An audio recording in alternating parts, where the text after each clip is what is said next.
ಇದು ಮುಂಚೆ ಹೋಟೆಲ್ ಆಗಿತ್ತು, ಲಕ್ಸುರಿ ಹೋಟೆಲ್ ಆಗಿತ್ತು. ನೋಡಿ ಅಲ್ಲಿ ಸಮುದ್ರ ಇದೆ, ಸಮುದ್ರದ ದಡದಲ್ಲೇ ಈ ಹೋಟೆಲ್ಲು. ಇಲ್ಲೆಲ್ಲ ಮುಂಚೆ ಟೂರಿಸ್ಟ್ಗಳು ಓಡಾಡ್ತಾ ಇದ್ರು. ಈಗ ಇಲ್ಲಿ ಸಿಚುವೇಶನು ತುಂಬಾ ಹದಗೆಟ್ಟು ಹೋಗ್ಬಿಟ್ಟಿದೆ, ನೀವೇ ನೋಡ್ತಾ ಇದ್ದೀರಾ.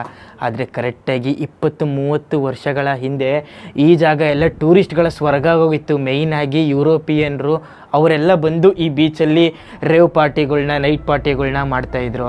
ಆದರೆ ಇದೆಲ್ಲ ಸ್ಮಶಾನ ಆಗೋಗ್ಬಿಟ್ಟಿದೆ ಇವಾಗಂತೂ. ನೋಡಿ ಲಕ್ಸುರಿ ಹೋಟೆಲ್ನ ಕತೆ ನೀವಂತೂ ನಂಬೋದೇ ಇಲ್ಲ, ಇದಕ್ಕಾಗಿರುವಂಥ ವ್ಯಥೆ. ಇದೆಲ್ಲ ಯಾಕೆ ಹಿಂಗಾಯಿತು ಅಂತ ನೀವು ಕೇಳ್ಬೋದು ನನ್ನ. ಇದೆಲ್ಲ ಆಗಿದ್ದು 1991ರಲ್ಲಿ ಸಿವಿಲ್ ವಾರ್ಗೆ ಬಲಿಯಾದಂತಹ ಬಿಲ್ಡಿಂಗು, ಈ ಥರ ಒಡೆದೋಗಿರುವಂಥ ಪಾಳು ಬಿದ್ದಂತಹ ಬಾಂಬ್ ಬ್ಲಾಸ್ಟ್ ಆಗಿರುವಂಥ ಬಿಲ್ಡಿಂಗ್ಗಳು ನಾವಿರುವಂಥ ಈ ಮೊಗದೀಶಿಲಿ ತೀರಾ ಅಂದರೆ ತೀರಾ ಜಾಸ್ತಿ ಇವೆ. ಆದರೆ ಟೈಮ್ ಟು ಟೈಮ್ ಆಗ್ತಾ ಇಲ್ಲಿನ ಸರ್ಕಾರ ಅದನ್ನೆಲ್ಲ ಡೆಮಾಲಿಷ್ ಮಾಡಿ ನೀಟಾಗಿ ಮಾಡಿಬಿಟ್ಟಿದ್ದಾರೆ.